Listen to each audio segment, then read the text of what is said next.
if I want to sort on a column, so sometimes I may want to know the range of values. So to sort on a column, you could go to the column name.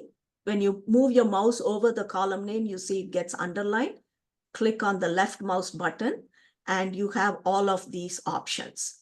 You can rename the column. You can fit width to content. You can edit the attribute properties. So if I click on that, I have the name. I can select the type of the variable it is going to be, numeric, categorical, etc.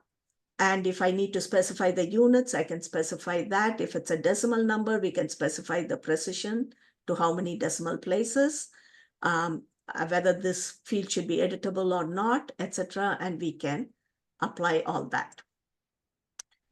If I want to sort it, you see here sort ascending and sort descending. You will choose the appropriate one to sort it. So if I sort here, which one were we doing? I think we were doing premature deaths. It has sorted, but just a caution, don't assume that this is the first row. So you want to scroll down and make sure you see my scroll bar is all the way at the end.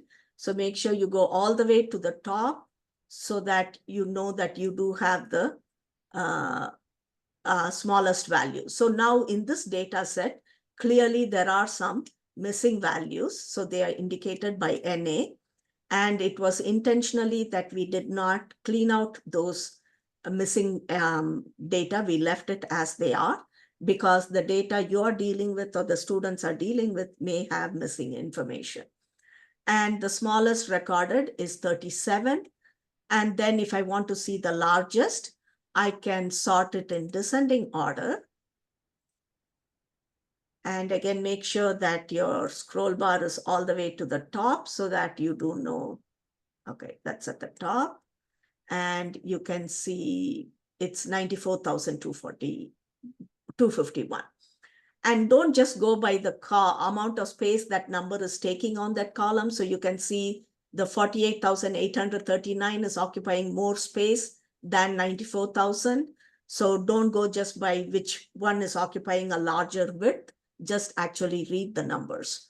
So it's varying between that range of values. So you can sort the data according to in ascending or descending order for each variable.